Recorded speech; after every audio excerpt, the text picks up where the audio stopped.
Toutes les sortes de pollutions générées par l'homme finissent dans l'eau. La plupart de ces contaminants sont ensuite transmis aux différents niveaux de la chaîne alimentaire. L'observation de certaines espèces animales peut donc nous renseigner sur ces polluants. On appelle ces animaux les animaux sentinelles. Depuis notre eau potable jusqu'aux immensités océaniques, nous vous proposons de découvrir les différentes façons d'utiliser ces animaux pour surveiller notre environnement.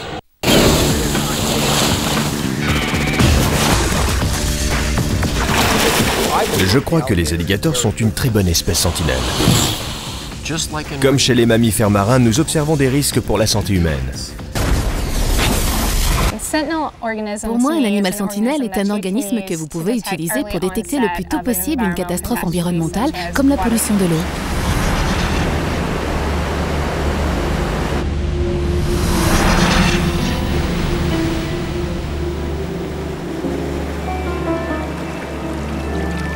L'eau est si abondante sur la surface de notre planète que la Terre a été surnommée la planète bleue. Mais seule une infime part de toute cette eau est directement disponible pour notre consommation.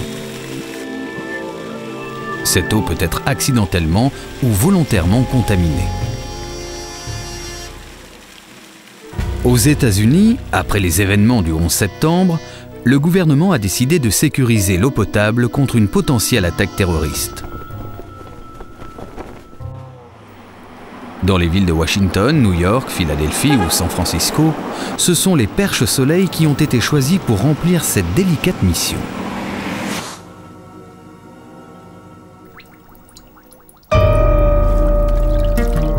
Tous les 15 jours, Jim Shell, responsable de l'eau de Washington, change l'équipe de sentinelles d'un système de biomonitoring développé par l'armée. Avec ce système, les perches-soleil sont placées au cœur du réseau d'eau potable. Installés dans des petites chambres munies d'électrodes, le comportement de ces poissons peut nous alerter sur la présence d'une toxine.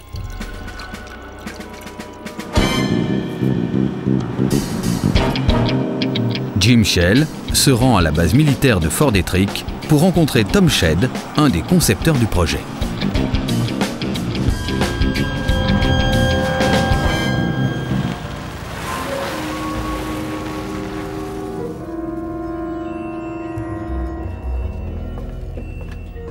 Bonjour, comment allez-vous? Très bien, et vous?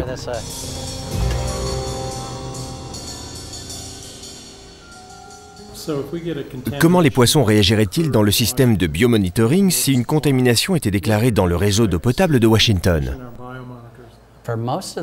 La plupart du temps, le poisson est dans sa chambre calme et détendue sans qu'il n'y ait aucun problème. Lorsque des toxines ou une contamination frappent le poisson, il est pris de spasmes. Je peux simuler ce qui arriverait, par exemple, en versant de l'eau gazeuse dans l'eau du poisson.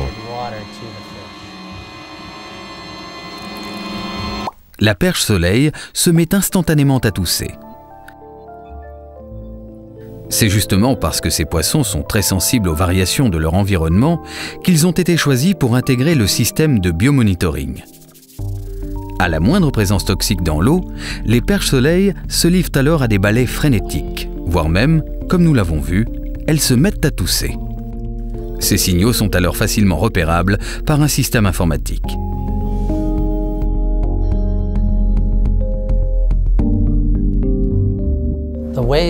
Les mouvements musculaires produisent des impulsions électriques qui sont captées par deux électrodes placées dans les petites chambres des poissons. Un logiciel interprète ces signaux selon divers paramètres, comme les taux de ventilation, les éternuements ou la fréquence de mouvement des branchies. Tous les mouvements de l'organisme et de la musculature peuvent être ainsi retranscrits.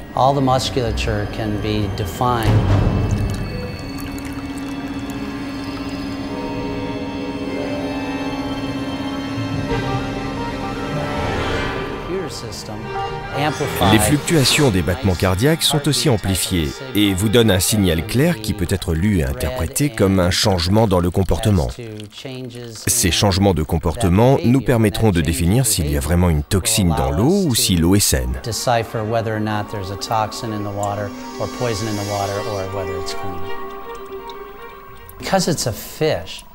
Parce que c'est un poisson, il est entièrement intégré au réseau hydrographique. La réponse qu'il vous donne ne vous renseigne pas sur la nature ni sur la localisation de la toxine, mais uniquement sur sa présence. Nous considérons donc ces poissons comme des détecteurs ultra-sensibles de toxines. Nous savons comment ils réagissent à une variété de toxines. Ils font donc une excellente sentinelle pour lutter contre des attaques toxiques. Heureusement, depuis 2001, aucune présence d'éléments toxiques dans l'eau n'a été détectée par les perches-soleil.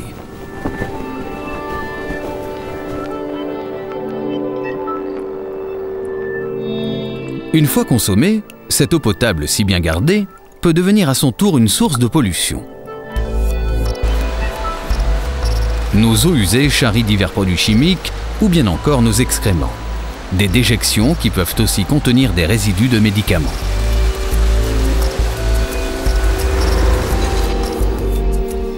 Mais les stations d'épuration ou les fosses septiques ne sont pas conçues pour éliminer ce genre de molécules chimiques.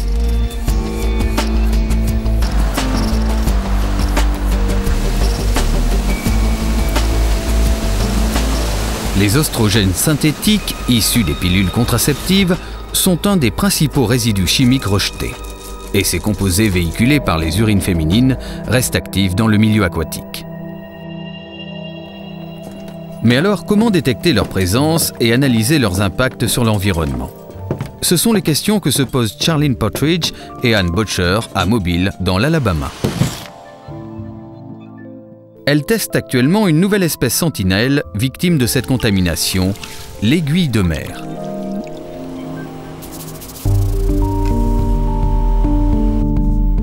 Elle s'intéresse plus particulièrement aux rivières bordées de résidences possédant des fosses septiques pour la gestion de leurs eaux usées. Il n'est pas rare qu'au bout d'un certain temps, on constate des fuites dans ces systèmes de traitement des effluents.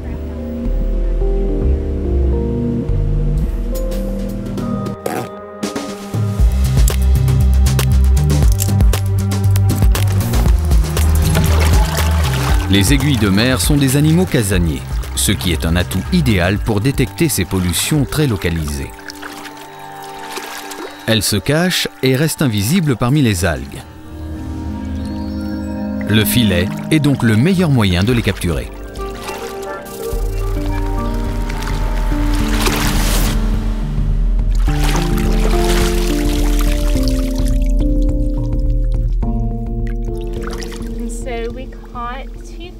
Nous avons capturé 2 aiguilles de mer, femelles et un mâle. Les femelles se différencient vraiment des mâles car elles ont ces barres verticales sur le côté.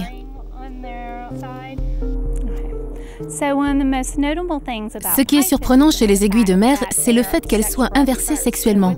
Cela signifie que ce sont en fait les femelles qui sont en compétition pour l'accès au mâle. Ainsi, lorsque vous prenez la plupart des autres systèmes comme celui des oiseaux, ce sont toujours les mâles qui sont les plus développés et le plus vivement colorés. Parce que c'est ce que les femelles préfèrent et choisissent depuis de multiples générations.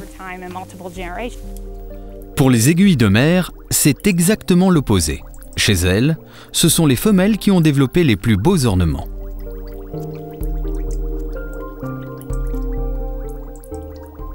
Mais les résidus de pilules contraceptives peuvent venir perturber cette distinction. De retour au laboratoire, Charlene Partridge expose les aiguilles de mer mâles à des oestrogènes synthétiques sur une période de 10 jours.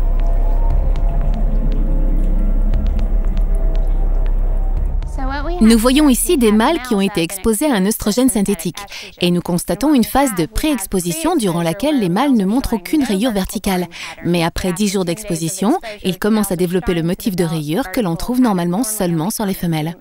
Cela pourrait correspondre à un site contaminé par la fuite d'une fosse septique, par exemple. Exactement. Cette transformation d'aspect peut donc être interprétée comme le signal d'une contamination. Mais les travaux de Charlene Pottridge en sont encore au stade expérimental et il faudra encore attendre quelques années de tests et de vérifications avant de reconnaître définitivement les aiguilles de mer comme une véritable espèce sentinelle. Leur changement d'aspect pourrait donc nous alerter, mais en fait, il leur fait aussi courir un grave danger. Si avec les résidus de pilules contraceptives, les mâles et les femelles ne peuvent plus se distinguer, c'est alors la survie même de l'espèce qui est menacée. Mais la présence d'oestrogènes synthétiques dans l'eau ne touche pas que les aiguilles de mer. Les humains ne sont pas épargnés. Dans les secteurs qui sont hautement contaminés par ces perturbateurs endocriniens, vous constatez véritablement des impacts sur les populations humaines. Vous constatez une augmentation des cancers, vous voyez une baisse de la fécondité masculine. Ces composés ont assurément un effet sur l'homme. Cela ne concerne donc pas seulement les organismes qui vivent quotidiennement dans l'eau. Pour endiguer cette contamination, il faudrait donc que le traitement des molécules pharmaceutiques soit dorénavant pris en charge par les stations d'épuration. Mais en dehors des eaux usées, une zone d'habitation génère une multitude d'autres déchets. Et surtout, lorsque les pluies augmentent, les débits des fleuves et des rivières. Les communautés d'invertébrés benthiques, de petits organismes vivant dans les sédiments des rivières, sont très sensibles aux variations de la qualité de l'eau. L'utilisation des micro-invertébrés benthiques comme indicateur de la pollution des eaux a débuté dans les années 50. On observait la présence de ces organismes en amont des stations d'épuration, puis en aval, et on vérifiait lesquels d'entre eux étaient éliminés par l'impact des eaux usées. Le département de protection de l'environnement à Tallahassee, en Floride, se base sur les invertébrés benthiques pour mener à bien leur mission de surveillance des cours d'eau. Notre travail se focalise sur l'évaluation de l'habitat aquatique, de la qualité et du débit de l'eau. Nous utilisons pour cela les invertébrés qui nous renseignent d'une part sur l'histoire des impacts des activités humaines et d'autre part sur ce que nous devrions faire pour arranger la situation.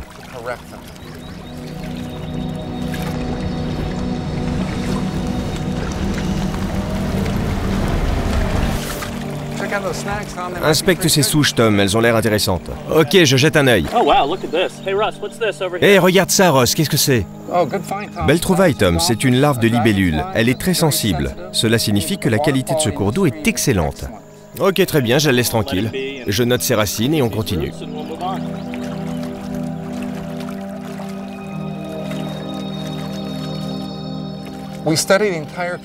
Nous étudions toute la communauté des invertébrés. Quelques-uns d'entre eux sont très sensibles à la pollution, alors que d'autres sont plutôt considérés comme tolérants. Nous nous référons donc à l'intégralité des espèces dont nous avons fait une analyse très poussée en laboratoire. Nous pouvons alors évaluer la qualité de l'écosystème en se basant sur la variété des organismes que nous trouvons.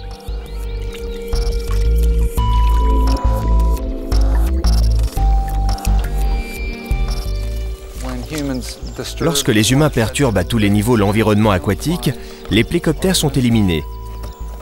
C'est donc un bon signe de les trouver là.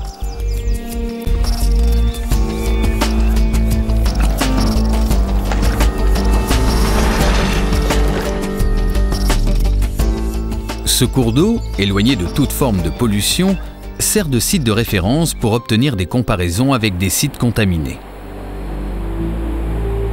Les pluies modifient l'environnement aquatique, elles augmentent le débit des cours d'eau et drainent les déchets urbains.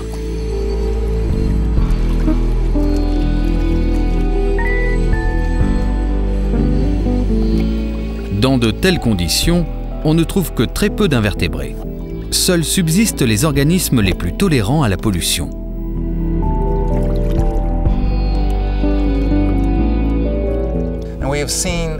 Nous avons constaté une corrélation très nette et précise entre la santé de la communauté des micro-invertébrés benthiques et les perturbations causées par les humains.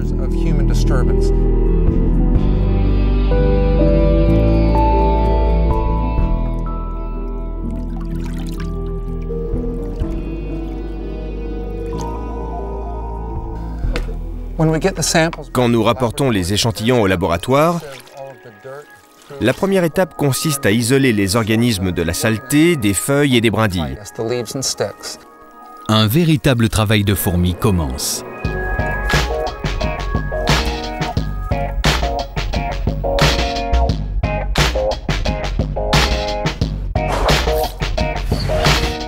À la difficulté de repérer les invertébrés s'ajoute la difficulté de les identifier. La plupart d'entre eux connaissent différentes phases lors de leur croissance. Au début, on les trouve généralement sous forme de larves. Des clés d'identification permettent de remonter jusqu'à l'unité taxonomique la plus basse, jusqu'au niveau de la sous-espèce. Grâce à ce classement minutieux, on pourra alors évaluer la qualité du cours d'eau.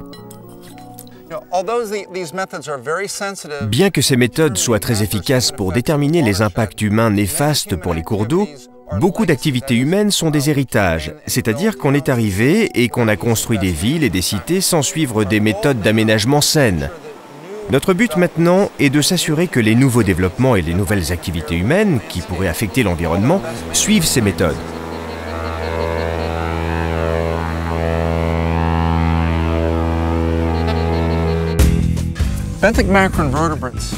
Les micro-invertébrés benthiques sont parmi les éléments les plus bas de la chaîne alimentaire. Ils convertissent le carbone en élément énergétique, puis cette énergie est transmise tout le long de la chaîne alimentaire, depuis les poissons en passant par les oiseaux pêcheurs, jusqu'aux prédateurs le plus élevés, comme les alligators. Des superprédateurs tels que les alligators accumulent les contaminants transmis par toute la chaîne alimentaire. Les perches-soleil, les aiguilles de mer et les invertébrés benthiques réagissent et nous préviennent quasi immédiatement face à une pollution. À l'opposé, les alligators nous signalent la présence de contaminants à contretemps. Il leur faut une certaine période d'exposition pour subir les effets de la contamination. Toujours en Floride, près de Gainesville, c'est l'observation de ces animaux qui permit de détecter une contamination par des pesticides sur le lac Apopka. Louis Gillette, professeur de zoologie à l'Université de Floride, a débuté en 1985 une longue étude sur le développement et le fonctionnement du système reproductif chez ces reptiles. Quelle ne fut pas sa surprise de constater que sur le lac Apopka, les populations d'alligators étaient en baisse. Ce qui est intéressant, c'est que lorsque nous avons commencé à étudier les alligators au milieu des années 80, nous avons choisi des lacs qui, nous pensions, étaient des lacs tout à fait communs. Parmi eux figurait le lac Apopka. Nous ne savions pas alors que des pesticides étaient déversés dans ce lac. Nous pensions qu'il s'agissait d'un lac normal.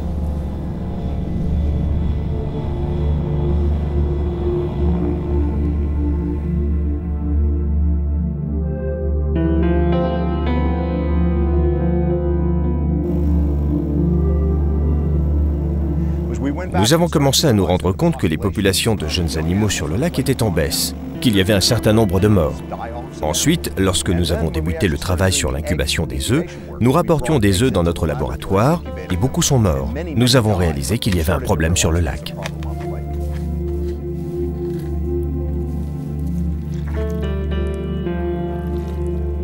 Le plus surprenant pour Louis Gillette était que même si un grand nombre d'œufs mouraient, quelques-uns parvenaient à éclore.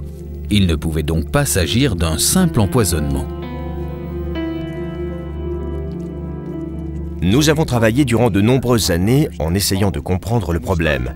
Et nous nous sommes rendus compte que peut-être cela était lié à ce qu'ils buvaient et à ce qu'ils mangeaient, et que peut-être c'était une contamination qui était à la source du problème. Mais pour en être sûr, il fallait s'intéresser aux adultes et trouver quelque chose, soit dans les tissus, soit dans leur morphologie, qui prouvait que les alligators étaient victimes d'une contamination. Nous voulions savoir si les adultes étaient sains. Et ce que nous avons analysé chez les mâles, c'était le taux de testostérone dans le plasma. Et finalement, comme nous savions que le développement du pénis était dépendant de la testostérone, si la testostérone était basse, alors peut-être que les pénis étaient atrophiés. Et c'est ce que nous avons constaté.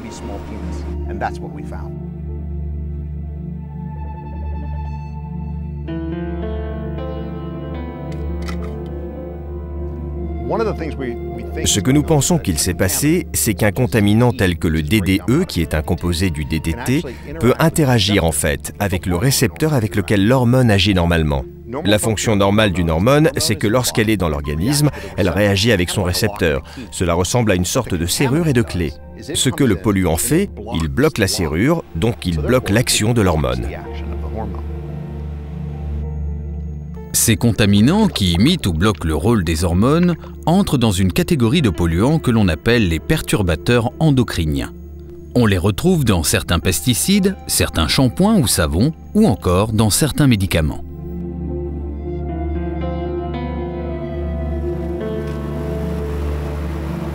Louis Gillette a réussi à prouver avec les micropénis des alligators qu'une contamination avait bien eu lieu sur le lac. Mais ce n'est pas pour autant que l'utilisation de pesticides a cessé.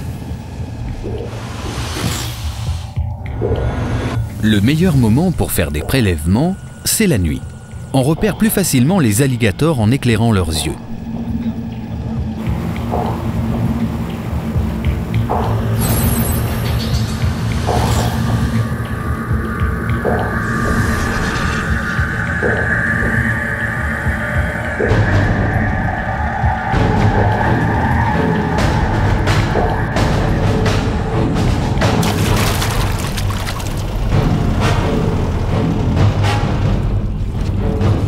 Les travaux de Louis Gillette ont fait entrer les alligators dans la cour des espèces sentinelles.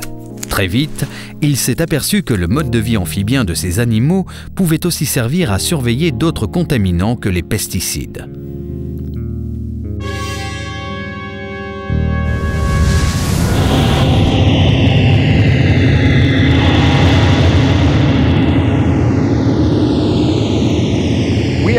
En réalité, nous n'utilisons pas les alligators comme sentinelles juste pour les pesticides, mais aussi pour d'autres sortes de contaminations. Par exemple, nous avons une grande étude en cours à propos des alligators vivant autour de la rampe de lancement de la NASA.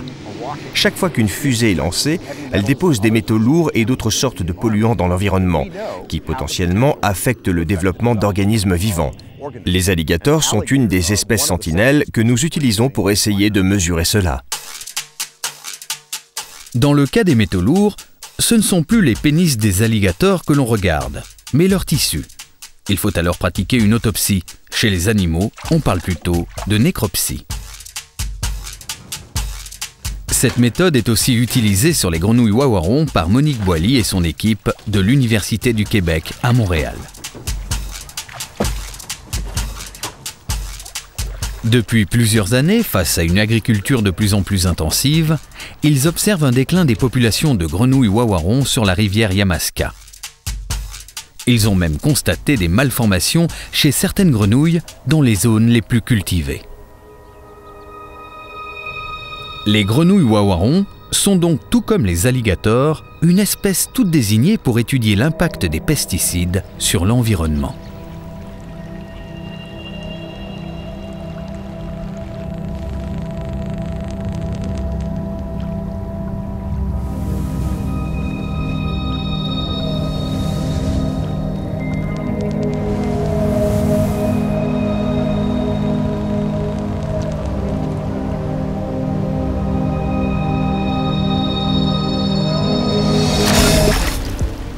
En milieu agricole, comme la plupart des contaminants finissent par aboutir dans l'eau, on voulait avoir une espèce qui soit majoritairement aquatique. La grenouille wawaron est majoritairement aquatique et puis elle a un développement larvaire. Elle reste à l'état de tétard presque 3 ans sous nos latitudes. Donc, elle a le temps de s'exposer à des contaminants. Elle a le temps aussi d'accumuler des substances toxiques. Elle peut vivre jusqu'à 9 ans à l'état naturel. La rivière Yamaska est considérée comme la rivière la plus polluée du Québec. Monique Boily découpe son parcours selon l'intensité de l'agriculture qu'elle considère comme faible, moyenne ou très forte. Les prélèvements de grenouilles sont effectués dans chacune de ces zones pour faire des comparaisons.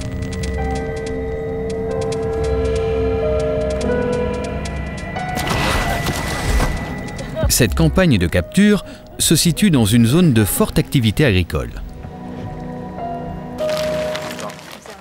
Il faut prélever un minimum de 30 grenouilles pour avoir un échantillon représentatif d'un site. Puis, on les plonge dans un liquide anesthésiant pour prendre plus facilement leurs mesures.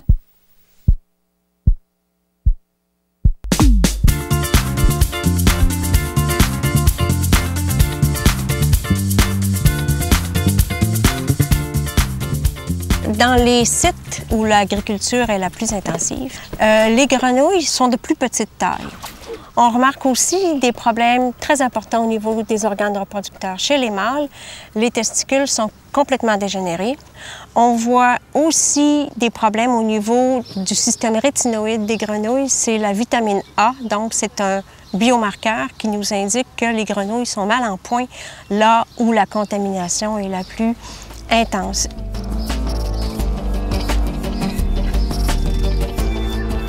Lorsque nous sommes malades, nous donnons au médecin des renseignements sur notre nutrition ou nos habitudes de vie. Bien entendu, pour les grenouilles, ces données de base ne sont pas disponibles. Il faut donc disposer d'outils, de repères, qui permettent de juger de la condition de l'animal. On appelle cela des biomarqueurs. Les biomarqueurs choisis pour les grenouilles sont les rétinoïdes, une substance chimique qui se diffuse dans tout l'organisme, semblable à la vitamine A. On trouve donc des traces de ces rétinoïdes dans la plupart de leurs tissus. Pour avoir une idée des impacts de la contamination, on prélève le foie, les reins, les testicules et même les muscles des grenouilles. Les rétinoïdes sont essentiels à plusieurs fonctions physiologiques de base comme la croissance, la reproduction ou la vision. Par conséquent, lorsque les pesticides perturbent le métabolisme des rétinoïdes chez les grenouilles wawarons, les effets peuvent alors être catastrophiques. Les mâles, probablement, dans certains sites, ont maintenant de la difficulté à se reproduire. Les testicules sont comme si c'était une coquille vide. Et même chez les têtards, on voit des débuts de dégénérescence. Au niveau du système immunitaire, on a aussi des effets. On a des effets possibles au niveau de la croissance.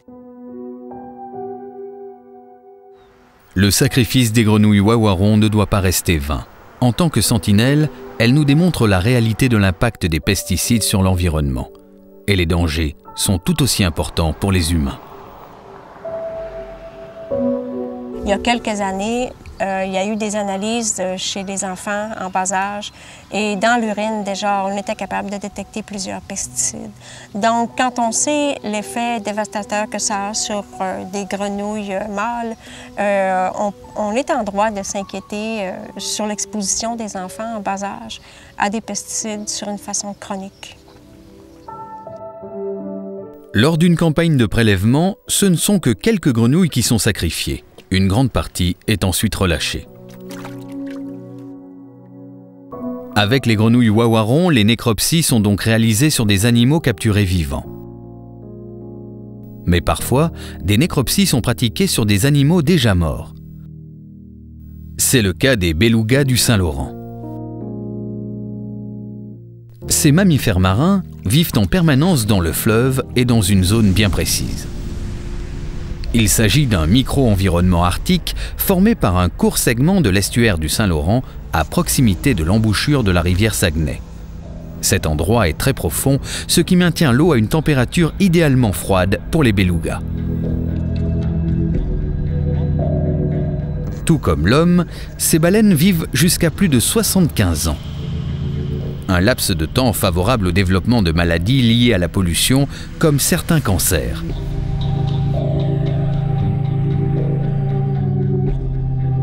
C'est Daniel Martineau, épidémiologiste à la faculté de médecine vétérinaire de Montréal, qui en 1982 a diagnostiqué le premier cas de cancer sur un beluga mort. Ceci était le point de départ d'une longue étude sur les carcasses de ces animaux.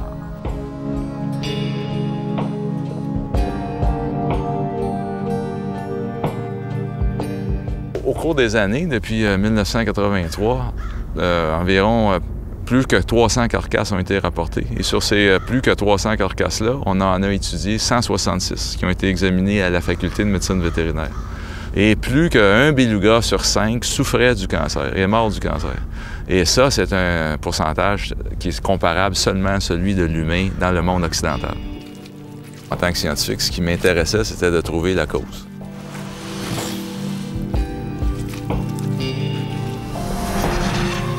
On a analysé les tissus des belugas pour une batterie de différents polluants.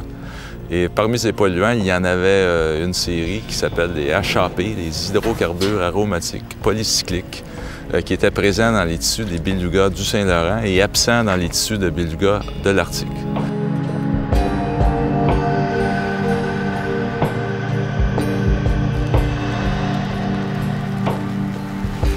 Les HAP sont une substance hautement cancérigène. Ils sont libérés lors d'une combustion de matières organiques comme le tabac, le bois, l'essence, le charbon ou le goudron. Pour Daniel Martineau, la source la plus probable de ces contaminants se situait à 100 km en amont de la rivière Saguenay. Il s'agissait d'un immense complexe d'aluminerie utilisant un procédé de fabrication très polluant.